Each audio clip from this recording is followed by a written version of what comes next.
My name's Kean Solway. I'm the Vice President Enterprise and have responsibility for our sustainability agenda here at Deakin. A very warm welcome to you on this subtropical day here in Burwood. And also a very warm welcome to our staff and student colleagues down in Geelong and at Warrnambool. Can they see us? So for the uneducated, it's not Talloires as I thought it was. It's Talloires. We are bringing style to the substance here at Deakin, even in the way we pronounce this. So on World Environment Day, here we are for the launch of the Talloires Declaration, which is an action plan for incorporating sustainability and environmental literacy in all aspects of university life around the globe. It has been signed by 350 universities in over 400 countries around the world, and Deakin today, its most recent signatory. So I will welcome a little later our special guests who will speak to us today, Professor Jane Den Hollander, our Vice-Chancellor, Jeffrey Westcott, Jane McBurney and Anthony Rendell, our student representative, and I'll come to those special guests in just a little while. So here we are. I hope we're all connected, and without any further ado, I will now introduce our Vice-Chancellor, Professor Jane Den Hollander, who we all know. It's very nice to be here. I begin by acknowledging the Indigenous owners of the land, and because I'm saying hello to Geelong and to Warrnambool, we acknowledge the Indigenous owners of all of our campuses, so the Wathaurong, the Wurundjeri and the Gunditjmara people of the Kulin Nations, and we pay our respects to them for their care of the land. And we absolutely do that this week. The week after Sunday, which was the 20th anniversary of Mabo, and the wonderful change that we had in this country only 20 years ago, and recognition of the ownership of the land by the Indigenous people. But we also acknowledge that there is still much to be done, and that all of us Australians who live in this country, Indigenous and those of us who are not First Nations people, must do something to make sure that we honour the tradition of a brave leader and a man who set out to change the way the world is. And he did. And I hope we will follow in that tradition. And so thank you very much, everyone, for coming. I say a very formal welcome to Geelong. It was Siberia when I left there this morning. I hope it's improving. And I absolutely say hello to Warrnambool. It's definitely Siberia down there, I'm sure. The icebergs are probably making their presence felt at some point. But it's wonderful to see that we've had a whole month's rain in one day. And so the sun could break out for a few days while we enjoy the wonderful state that we live in. So over the last few years, sustainability has moved from an optional position of a nice-to-have focus on energy efficiency and feeling good about recycling the odd bit of paper to being a mainstream imperative for all institutions, large and small. The global trend, not least in Australia, with its intention to introduce a carbon tax, is for sustainability to impact on every aspect of our business, our university business. Now, the carbon tax is getting a lot of heat at the moment, and depending on your politics, you may be for it or you may be against it. That's irrelevant. One of the things that the carbon tax signals, and I think it's the signal that we are interested in, is that something needs to be done about the way we consume and the way we use some of our energy. It's not particularly about climate change, it's about something much bigger than that. And you can be a naysayer on climate change. Hopefully you're not a scientist at Deakin, but you can be a naysayer on climate change. But what you can't be a naysayer on is that sustainability is an issue, and we need to commend and embrace what this government is trying to do. I would hope that the other side, when they get in with their emissions targets, another word for a carbon tax, will be equally as ambitious in what they're trying to do. But for us, sustainability is the game, and it impacts on everything we do. Curriculum design, our workplace, in terms of the health and the enjoyment we have in what we do, on our capital works and the kind of buildings we have, on our transport. I've just been talking to our new transport officer about connecting the bicycle paths of Warren Ponds out into the community so you can cycle all the way to Warm Ponds campus from wherever you live in the wider Geelong area without having to dice with death or do anything. That's real sustainability, connecting the bits together. For us, a healthy and green workplace is becoming an important, necessary capability for recruiting and retaining the very best and brightest students and, of course, the very best and brightest staff. With the introduction of our new strategic plan, I know all of you are avidly waiting the launch in a few weeks, Live the Future. The Deputy Vice-Chancellor Academic is being particularly anal about not letting it out. I'm trying to get it out of him, but he's not letting it out of his grasp until we do the full launch. And of course, we should do that so we get a maximum opportunity to demonstrate the very significant changes we're making in terms of where this university is going. And I hope that when you see Live the Future, that you will see that we have embraced sustainability across the very measures, the economic, how we remain financially sustainable, how do we remain efficient and effective with the resources we have to hand. Social, how do we become increasingly inclusive and tolerant of those who are different from each of us, and how do we make sure that we demonstrate that in what we do rather than just the lip service we may give. And of course, environmental sustainability, making sure that we connect in ways that help the things that will make our beautiful community, most particularly around our campuses, which live in the privilege of trees. I was talking to a Chinese delegation who were here, and the comment they made to me, having visited Warm Ponds and Burwood, was, you have great privilege in living in trees. And it takes a visitor from a highly industrial emerging superpower to remind us of what's important and the privileges that we do have. So far we have a sustainability strategy. A lot of good work has come out of it, but I think it's now time to think about it in terms of the different parts, the economic, the social, and the environmental. We're developing a sustainability vision, a 2020 vision. Everything's 2020 at the moment. We love the iteration. It's not a 2050 plan, it's 2020. And for those of you who can count, you'll all still be working here by 2020. So let's get with it and get it done. It's not outside our jurisdiction. It is a triple bottom line concept, TBL. Pat informs me that everyone says TBL now. I've only asked once what TBL stands for. It's triple bottom line. It's a concept increasingly adopted by most organisations worldwide.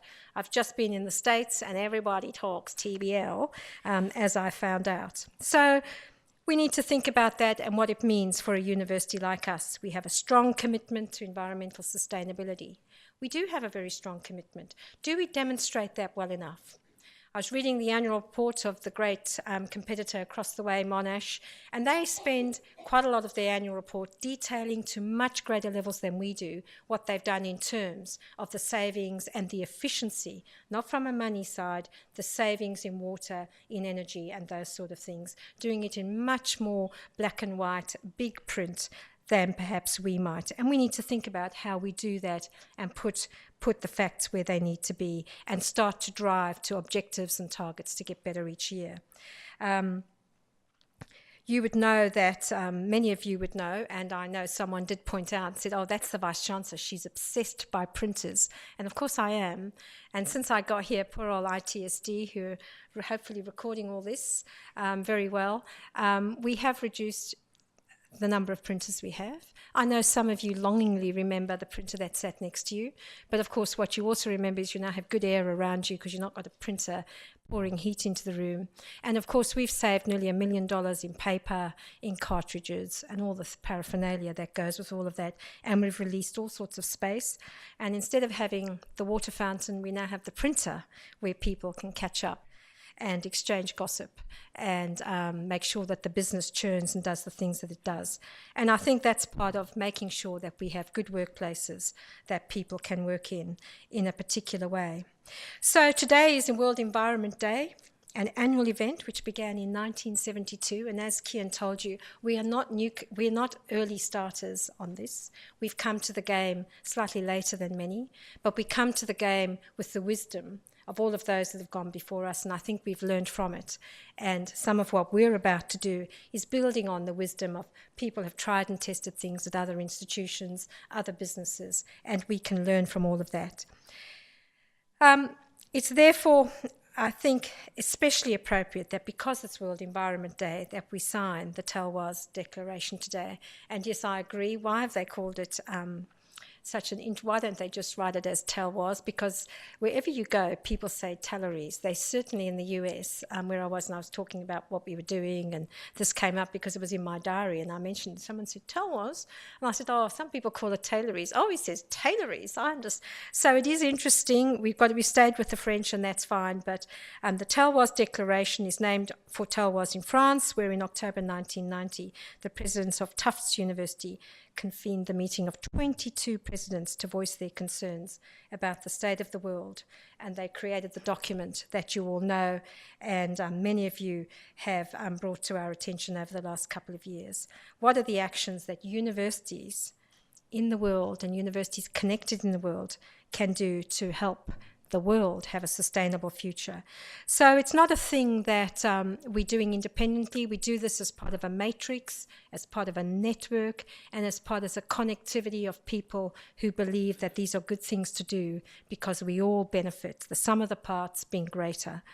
In signing this, we're now joining 430 universities from over 40 countries, and we're the 21st Australian signatory as of the February the 12th. Now, there could be more than that, but that was the numbers then. In signing this declaration, we are affirming that as an institution of higher education concerned about the state of world environment and the advancement of sustainable development, we will, and this is the hard bit, work hard to promote actions that will achieve a sustainable future. So this is not an MOU where you sign and wait and see what happens. We are actually signing a declaration that commits us to doing things of which there will be outcomes which must put us in a better place than we are now. We are agreeing to support environmental citizenship at all levels, from the Vice-Chancellor up or the Vice-Chancellor down, depending on how you look at the pyramid, our senior managers, our administrators, faculty staff, and of course our students, one of whom we have here. And I do note that the DUSA President, Tony, is somewhere in the room as well. Is she not? Tony, are you here? There, and Owen Wrangle, our council member, is here as well. And it's wonderful to get the support we have. And of course, our students will be the major drivers on much of this for us, because it is one of the things that, if you look at the polls, the under-35s firmly believe it's something that we, in our generation, have not achieved as well as we should. And we're affirming that together being a word, we will endeavour to incorporate sustainability and environmental literacy into our teaching, our research, and into all of our operations and our outreach activities. And I want to include one more, into the way we lead our lives in our own homes away from the university. I think that if we start to all believe, and if we do believe this, we should practice what we preach at home. Of course, taking a 3-minute shower is not something I have actually mastered yet, but I walk to work as often as I can, and I do a number of other things to try and compensate for the showers I occasionally have. So we can all do our bit, and we can all practice what we are going to preach and what we're about to sign today. We're very lucky to be able to do something like this. These things often take slightly more. They take effort. They will cause us to think about how we go about our business, and that's a good thing. We need to think about the implementation. I want everyone to leave the room today thinking about, what do I need to do to make sure that we implement this, so that each year we can celebrate a landmark of signing the Talloires Declaration, of joining a world community in the sustainability of everything that we do, and that once a year we can look at what we've achieved and then build from that into the foundations of our pyramid. So Deakin staff, Deakin students, thank you for coming. It's with great pleasure that we're going to be launching this particular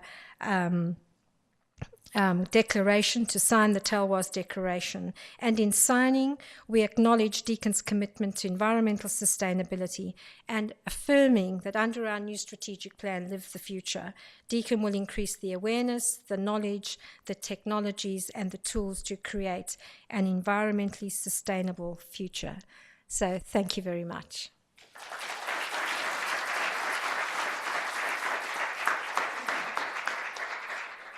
Thank you very much, Jane. And before you sit down, I might just get you to sign it, just so we all know that she has. Okay. Which one do you want me to sign? Do you want me to look up, do you? Now, how am I going to look up and sign? There we are. I'm looking up. Okay.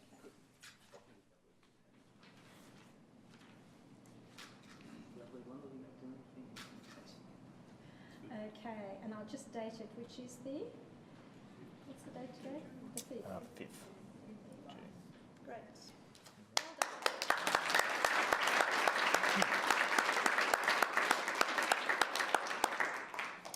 Thank you very much, Jane. And it's interesting that this concept of triple bottom line is really starting to become part of our language here in the university, and really taking all of our decisions with a very balanced view about what we will do to the environment, to our economic outcomes and to the social outcomes that we create.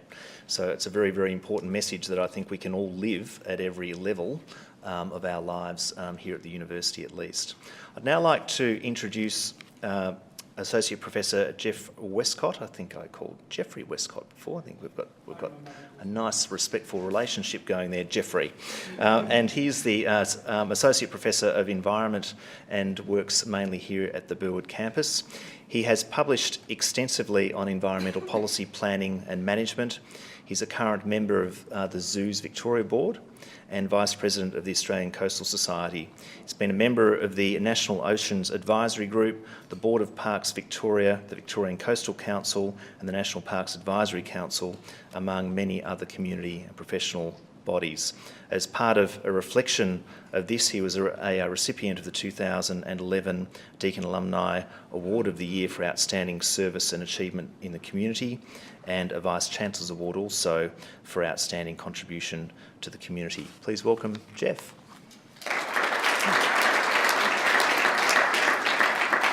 Thank you very much, and I also would like to acknowledge the traditional owners on whose land we meet today and pay my respects to their elders past and present. I'd also like to thank them for the way in which they managed our land for 20,000 years and continue to be actively involved. Well, happy World Environment Day. World Environment Day commenced on the 5th of June 1972.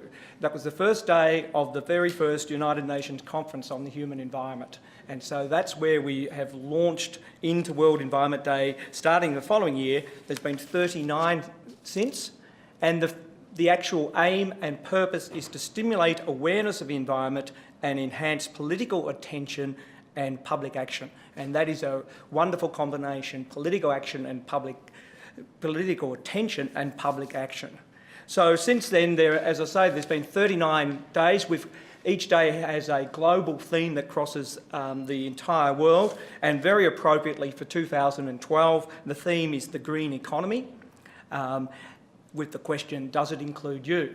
Well, as you all know, from the 1st of July, the green economy is definitely going to include you. A green economy is one which has low carbon, is resource efficient and is socially inclusive. Low carbon, resource efficient, social inclusive. They are also the values that Deakin is espousing in its strategic planning and direction. So we are absolutely in tune from the beginning with those aims. The signing today is a global commitment by this university to join those 300 other plus universities. We're looking to an environmentally sustainable future by, as we've already heard, the triple bottom line. That means environmental, social, achieving equal status with economic as a triple bottom line. It has always originated from the concept of the bottom line, which was an economic term, and the notion is we will raise environmental and social objectives to the same level of economic, and that is what environmental sustainability is all about. Deakin has a wonderful history in environmental education in particular. Its antecedent organisations back in 1984, Victoria College at Rusden commenced building on its B.Ed environmental program, commenced a Bachelor of Applied Science in Environmental Assessment and Land Use Policy. That was 1984. This is adapted, dare I say, has been sustained for almost 30 years and still exists as the Bachelor of Environmental Science program in Environmental Management and Sustainability. And it was for this year, 2012, that we have added the word sustainability to that environmental program, and that, I think, highlights how much we as a university are moving forward. We have signed on to meeting 10 particular aims in this declaration, so I won't read them out.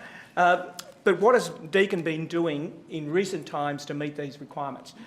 A great deal. The Office of Sustainability has been very active indeed, and last year, early last year, we, for the first time, produced a Deakin University Environmentally Sustainable Strategy. So you can see the commitment there. And what we now have at our university is an environmental sustainability strategy. It has a very clear environmental vision, a community working in harmony with minimal footprint and fostering innovation, learning and accountability for a sustainable future. So we have, if you wanted to run that definition back across the 10 points, you will see that it meets most of those 10 points. But it isn't just a document espousing a lovely vision and a hope for the future and talking the talk. In fact, there are 10 identified program areas in the strategy itself, and no fewer than 119 actions around those 10 programs. So this is a strategy with very clear actions, very clearly spelled out. They cover almost 10 pages of the document, and as well as that, the university, after endorsing it, has also identified some very key recommendations or key priority areas for 2012, and we are in the process of working through those. There's 4 key points for this year. Developing an environmental sustainable design policy.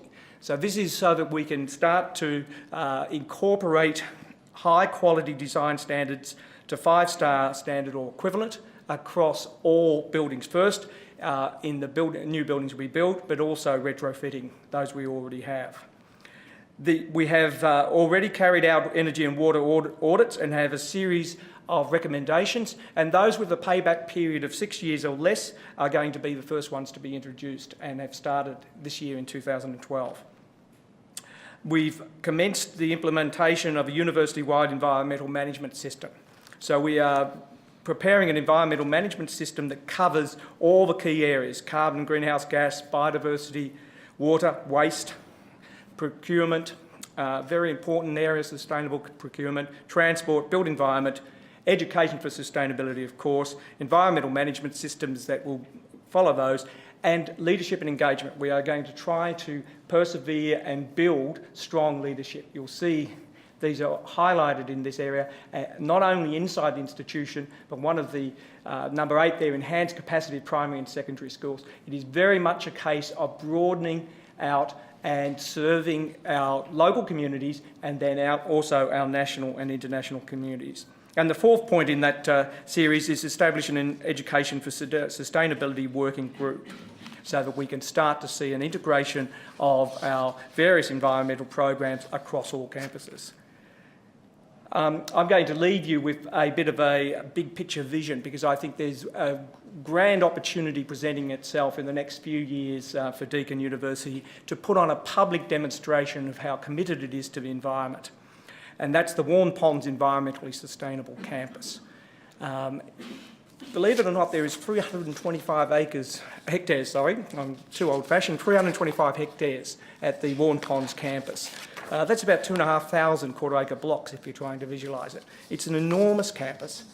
And there's something else enormous about that campus. It's the roof area over the Geelong Technology Precinct building. So I'm just suggesting, and just putting it out there, how about we start to put some photovoltaic cells on that roof, and we can do it continuously and over a sustained period of time. You don't have to do it all at once. And the other major thing we could be doing there is, in this era of private land biodiversity conservation, we could be looking at completely revegetating with Indigenous vegetation, all the drainage lines on that property and the perimeters of that property.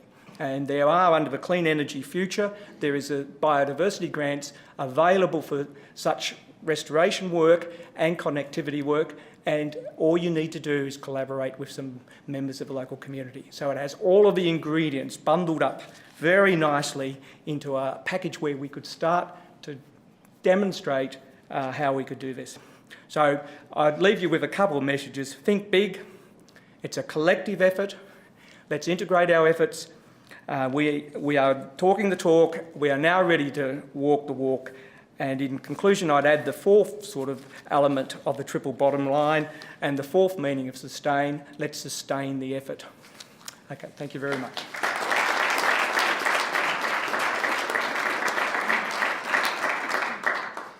Thank you very much, Jeff. And just to give you some confidence, the new development for the student accommodation at the Warn Ponds campus under the National Rental Affordability Scheme, about 300 rooms will be under the photovoltaic roof in its entirety. So that will be very important, with working vegetable gardens going through the pedestrian spine, and 5-star Green Star built. And I think we've paid a premium of probably about $3 million on top of what we would ordinarily spend on a building of that scale, but I think shows the definite commitment between the economic, the social and the environmental. Now I'd like to introduce Janine McBurney, who is a lecturer in the Faculty of Science and Technology and has been for almost 20 years. You don't look old enough to be lecturing for 20 years. Her career has focused on helping people from diverse backgrounds to understand and appreciate a range of environmental issues from a variety of perspectives. She believes that having insights into others' points of view is critical if we are going to achieve environmental sustainability for the long term. Please welcome Janine.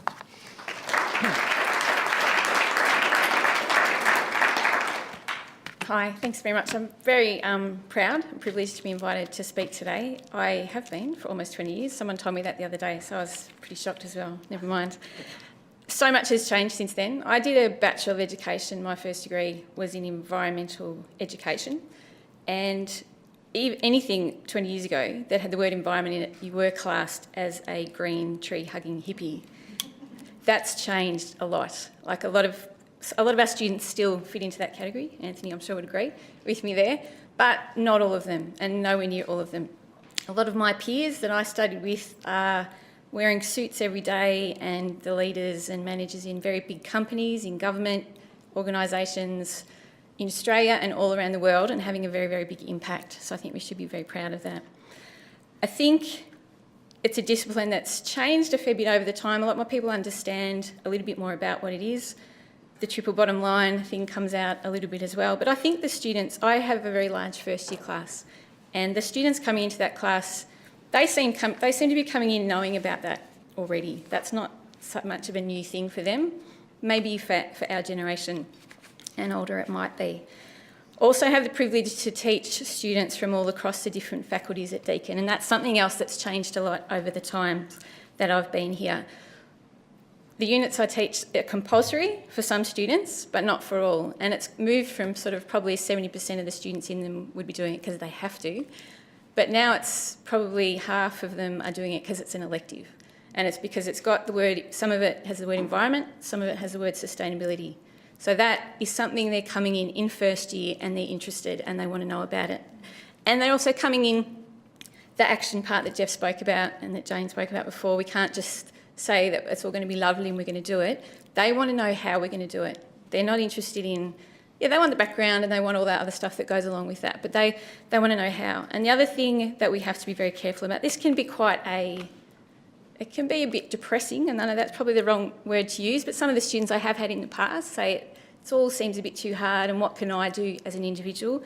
That's what they want to know, and absolutely what Jane said before, we can't just sort of come to work and be sustainable. We have to take that on into our everyday lives as well, and it isn't that hard.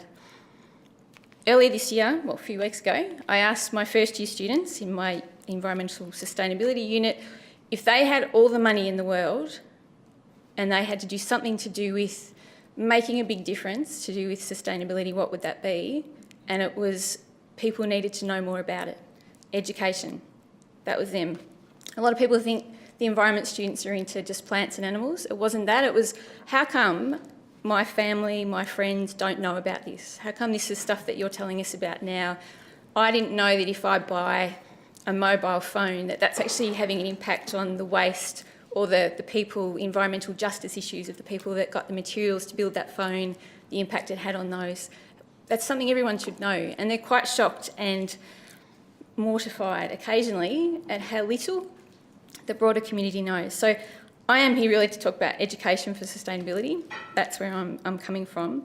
But I think they were very much for taking individual responsibility as well. And one thing they really wanted to do is they did really want to do work at Deakin. Like if there was a project they could do on this campus or at Warrnambool or at Geelong, they wanted to be involved in that, something in their local community, and if it could happen here, that was fantastic. The other thing I wanted to talk about is it isn't just, Jeff and I are from the same school and Anthony is as well. That's probably a bit of a shame because I think we need to recognise it sort of makes it come from the science point of view again. It's not. It has to be from everywhere. A few years ago, I was very lucky to work with a few people, Sonia included, and Teresa, Tanya from Business and Law, people from faculties all over Deakin, to develop some curriculum on sustainability. So it was cross-faculty, interdisciplinary curriculum to do with sustainability. It was driven by the health faculty, not by my faculty at all. Those people decided that something had to happen. Marty as well was involved in that initial reference group. We had people from Environment Victoria as well as La Trobe Uni. Someone came from La Trobe Uni to help us out as well, just to sort of put it into stop us looking too internally at what was happening. In 2009, that was a module, a trial that had 80 students, and half of those were volunteers. Half of those students did it for no academic credit at all. They did it because they wanted to do it and they wanted to learn more about it, which was fantastic. It's now a unit that's offered for second and third year students called Creating Sustainable Futures. It's only at the moment offered on this campus, but a lot of comments that I get at, well, how come? We have had students last year came up from engineering and he drove up from Geelong because he really, really wanted to do that. And he got to meet Maria Forsyth, who's is fantastic and sort of changed his whole career around, which was amazing. Kimberly James and I spoke at a conference about this unit a couple of years ago, and I think I do need to just briefly touch, I'm going to be positive, but the barriers to some of this. At this conference, and we talked about this unit, and it was packed, the session. It was an international conference on environmental, social and economic sustainability. And our session was packed, and the most frequent question I asked about, how did you get your university, how did they let you do this?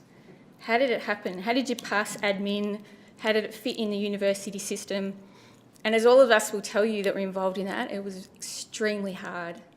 And I had some probably what I thought at the time might be career-limiting conversations with some people. Turned out it was okay. Some of those people aren't here anymore, so that's good. But it was for them, maybe not so for me. But I think the drivers are more important. Like even a crazy thing about trying to come up with a unit code, because it had to sit in a faculty, because Callista couldn't cope if it didn't actually sit in a faculty. We don't have systems set in place for cross-faculty units. We sort of do now, but we figured out a way around it which works.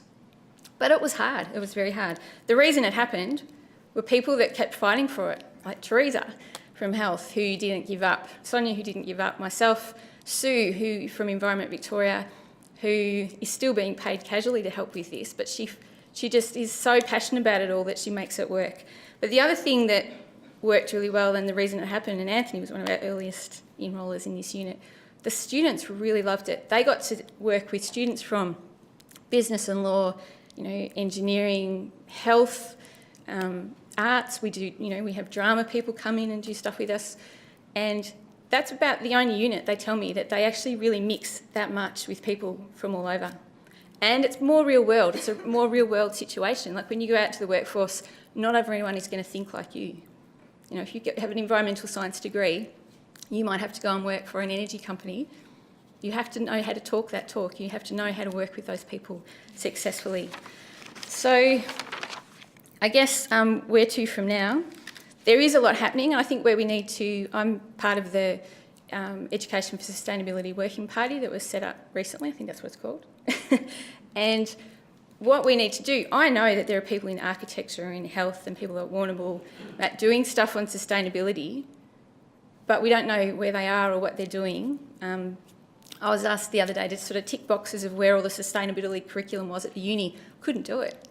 All right. I know that it's happening and I know that it's there, but we need to, that's, I think one of our first tasks is to bring that all together so that we can build on that. We have a really good base. We're not starting from scratch. We don't have to, but we do have to put the effort in to pull it all together so we're not reinventing anything and giving people credit for the work that they're doing. I know that they're interested. And it's the actions. I think it's the actions are really important. That's for education for sustainability. I think that's what we need to do. Right, thank you very much.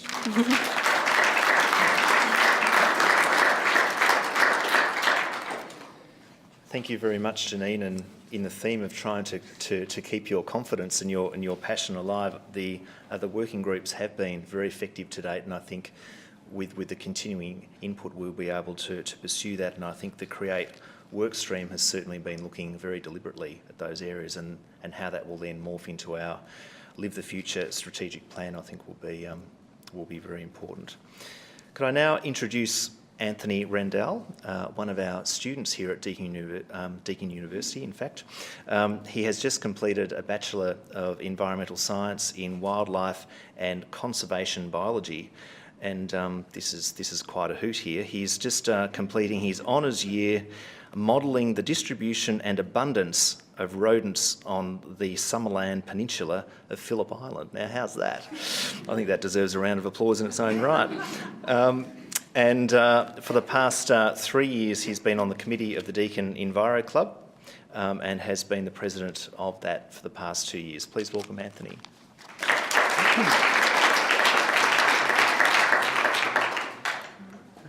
Thanks, Keen. And again, I'd like to obviously thank you everyone for the opportunity to speak today.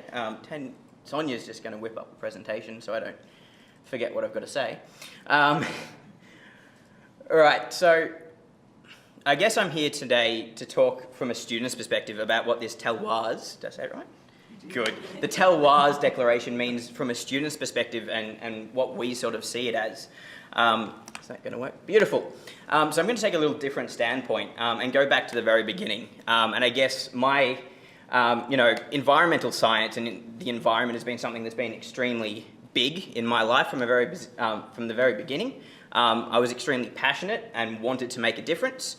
And I guess one of the main points from my perspective was the 2003 Alpine bushfires. I was sitting on the TV watching the bushfires as, regular kid would do. And there was this kangaroo, and this kangaroo had hopped along, obviously trying to escape the fire, and got caught in the fence. And obviously the fire had caught up, and it had been burned. And, my first reaction was, who put that fence there? What is that fence doing there? That's not fair, to which my parents thought was absolutely hilarious. What a reaction. And I guess that sort of first highlighted where the issue lies in terms of environmental science. Humans have put these blocks in the way of the environment and have changed the environment to suit ourselves as much as possible. And now there's that shift where we start to see that, hang on, we need this environment. This environment is vital for what we want to do. So we have to make that difference and become more sustainable. And I guess this is one of the best examples that I could really find. I didn't understand the logic. Why would you take, such a beautiful, pristine environment and turn it into something that is pretty much useless in terms of an ecotourism perspective, but no one realistically is going to pay to visit that area anymore? So why were we doing this? What drove this? And obviously, I think when you nut down to it, it was the money side of things. And to use a contemporary example, this is Kakadu National Park. Many people may not know that's actually a mine in the middle of Kakadu National Park. Kakadu National Park is very underknown. It's probably arguably one of the most wild places in all of Australia. And recently there was a scientific trip there to try and discover some of the new species that were actually present there. We don't know every species that lives in this national park, but we still want to mine it because there's money to be made. So again, I don't understand the logic. Where's Why are we doing this to our environment if we need it to live? And I guess that really drove me, obviously, to Deakin, to the environmental science and wildlife and conservation biology degree. And I really saw Deakin as this forefront in terms of environmental science. It had a long history, as Jeff mentioned before, of environmental science. And so this is where I wanted to do my degree. And that sort of, again, just to lead on, led me to the Deakin Enviro Club. Obviously, you come to uni, you're a first-year student, you know no one, you're a bit nervous. So you join a club to make some friends, and you sort of go from there. So I joined the Deakin Enviro Club, and initially it was that social aspect, that social ability where I could meet people. And a lot of my good friends now have come through the Deakin Enviro Club. But as the year went on, particularly in my first year, I saw this opportunity that, hang on, this club could do something. This club has the opportunity to make a difference. It could make a difference not only from a personal level, from my own life, but on a community level. And one of the things that I'm very proud to say is that we have had a big impact on a community level over the past 3 or 4 years, as well as some very active members. And I can't take all the credit for that, but some very active members of the Enviro Club. So a little bit of background. The Deakin Enviro Club currently sits at around 200 members. About 4 years ago, we had 8 members. So we've consistently had around about 200 members for the past 3 or 4 years. And one of our big aims is raising awareness. Obviously, we started, and most of our members were from the environmental science faculty. And that's fairly common, and you can sort of understand why that is. But one of the things is we wanted to raise awareness about environmental issues, and about environmental issues that mattered to other faculties.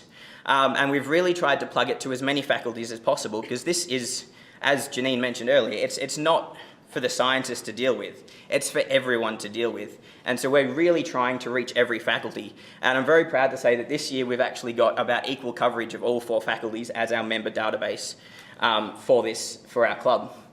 And a lot of what we do is provide opportunities. Obviously, as an environmental science student, I have a lot of opportunities to get out into the environment and to experience the environment and learn a lot about the environment. But that's not necessarily something that everybody in the university actually has the ability to do. And so we try to provide that avenue, and we take a lot of students out off campus a lot of the time. Into, up to Benalla. We've been to Flowerdale, and I'll talk a little bit about some of our trips a little later, and get them into the environment and not show them how to appreciate, but give them the opportunity to appreciate what the natural environment is and what it necessarily does for us. And again, social and professional networking, it's a big opportunity to create that network, and that network of friends and that network professionally, to get people working together within, across different faculties, including, art students, economics students, commerce students. They can coordinate with these environmental organisations as much as environmental science students can, and it gives us a great opportunity to start to create that network across all jobs. So I won't talk a lot about our events, but this one really does touch me. A family contacted us about 3 years ago from Flowerdale, just after the Black Saturday fires, which pretty much ripped through Flowerdale. They'd just got married, and so they asked all of their guests, don't get us any presents. We don't want you to get presents. We're going to purchase 400 trees, and as a wedding gift to us, please plant them on our property. Obviously, because it was their wedding day, they got about 50 trees planted, and then the party kicked in. So there wasn't quite that successful uptake. So they asked us, they contacted us and said, can you come and help us complete this job that we've set ourselves? And, that was something that was quite amazing in a community that had completely broken. It was a broken community. And, we went up there and we were on the front page of their newsletter because this was big news to them. And talking to them and learning more about this family, Trent and Vicky Patton are their names. One of the other drivers behind them doing that tree planting is because their community was broken. And they said, look, someone's got to do something. Someone's got to change this community. Why not us? Why can't we be that starter? And the community's gone from leaps and bounds since then, and really doing some amazing positive stuff in that area. Picture on the left is from a wildlife sanctuary in Flowerdale, which played a big part after Black Saturday fires, and that's opportunities for members. Benalla Nest Box monitoring I mentioned earlier, so we take students up to Benalla. This is actually collecting a data set for scientific research with a guy from DSE, Department of Sustainability Environment, looking at sugar gliders and some cute species there. Anyway, all of this is coming towards where we are tonight and why we're here, the Talloires Declaration. So what does it mean to us? And I guess my first impression was, congratulations, what an opportunity for us to move forward in terms of sustainability. Big step forward. But then I started to think about it a bit more, and it's this opportunity that we can let history repeat itself. I'm assuming everyone remembers Kevin 07. Kevin 07 was going to sign the Kyoto Protocol, and then he did. But then nothing happened. You know, and the same can be said for the Copenhagen Climate Change Summit. You know, the world leaders got together to make this, to talk about climate change and to try and get this, a new Kyoto Protocol almost. And they sort of said, yeah, we should do something. Yes, we should do something, but not now. Let's just wait. You know, so it's this opportunity to fail again. And I guess one of the big things that I wanted to put across is, yes, you've signed it. Congratulations, that's amazing. But now you need to move forward. We need to make this signature mean more than signatures of the past. This signature has to be that point in time where we go, wait, no, this time we're going to do something. This time we're going to make that change. And it's all well and good for me to say, make a change, but how? So I got together with my committee. I've got a committee of 7 at the moment, and we sort of had a bit of a brainstorm. And at our last club meeting, which was only last week, we had a brainstorm between us as well. And I guess the big thing, the one thing that really did come up was, as Janine and both Jeff have talked about before, is education.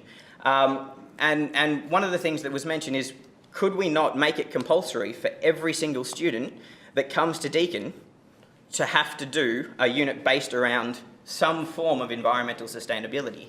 Now, that doesn't necessarily have to be a unit called environmental sustainability. It could be a unit on climate change. It could be a unit on sustainable harvesting.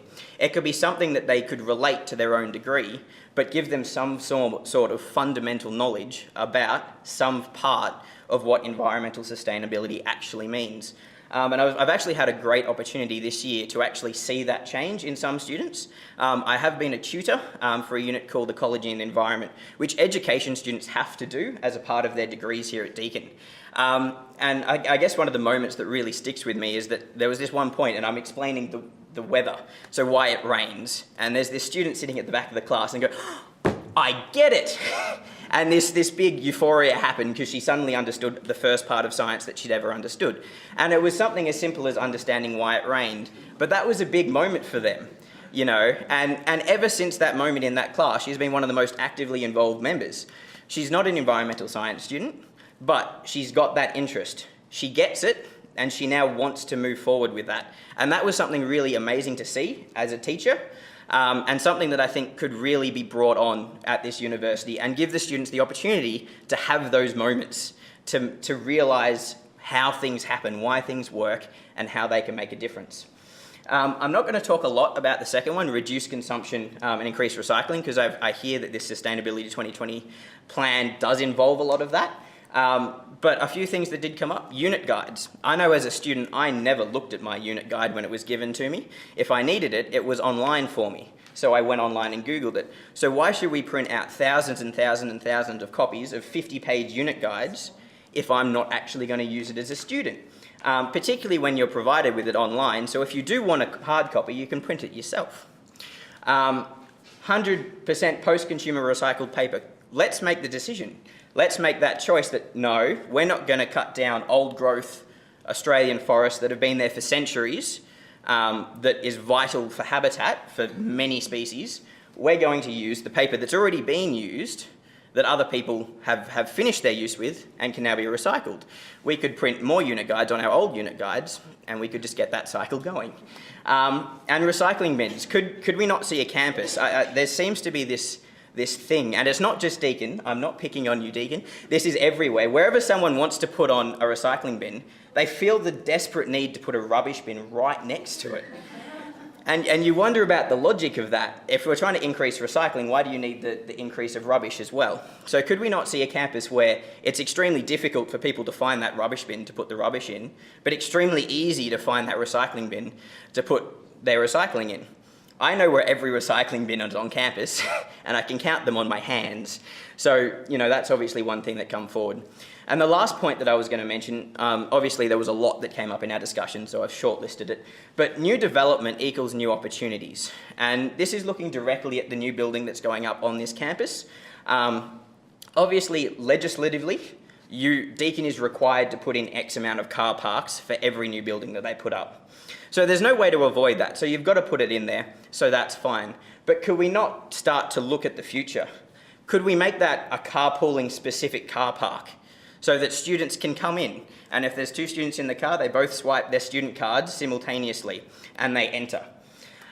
Not only would that make it easier for a student because you don't have to go and buy a ticket straight away, but then suddenly you're driving this sustainability. Yes, there's more car parks for you to use, but you've got a carpool. It's that catch-22. And it could be the kind of thing that you can incorporate it with your Deakin card so that when the driver, that student, then comes to pay, it's kind of like your airport car parking. You swipe your student card and then you pay for it there. So you're paying after you're parking. So it means you don't have to worry about parking tickets because if they don't pay, they're not going to get their car out. And most uni students aren't going to live without their car most of the time.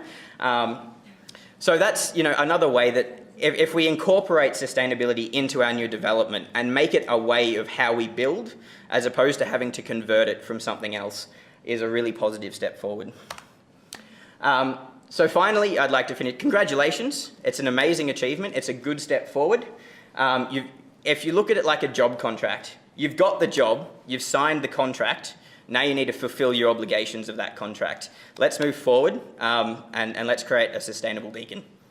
Thank you.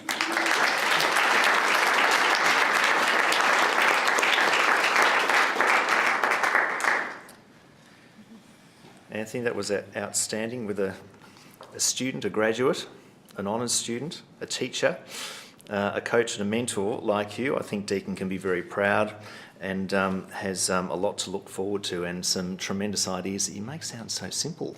But why aren't we just doing some of those things? And I think, again, to build on the confidence, I think there's a great deal of work that's being done that would reflect, some of those ideas as a case of getting more momentum, more enthusiasm, and greater pace with some of the things that we're doing. But you do get a gift, Anthony, because you're one of those poor struggling students, so we have to help you out. So that's just a little.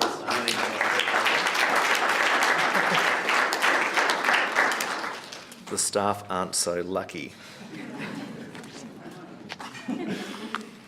So that brings us to the conclusion. I hope you've enjoyed 4 different perspectives from Jane, Jeff, Janice and Anthony. I've certainly learnt a lot myself. I think we've got a great deal of work to continue to do. Also like to acknowledge the great groundwork, the background work, the depth of work that's being done by the Office of Sustainability. We have come a long, long way, and I think with this new encouragement, this new momentum, we will certainly see more and more come to surface in a more and more passionate but more logical way, and in a way that we can sustain into the future. Thank you all for coming. Thank you all for coming at Warrnambool and Geelong. If you're down the camera, please join us for some refreshments. We've enjoyed the time together, and I think we'll set one little test for you on the way out the door. If you can think of one idea that you're prepared to personally champion and pursue, then I think we will all walk out with lots and lots of things to work on, whether that's a small idea or a big one. And I'm happy to be the recipient of those ideas if you wish to send me an email, and then I will, of course, move them on to those that can actually do the work. And I'm sure we'll be able to get some things really happening even faster than they are now. So thank you very much, everybody.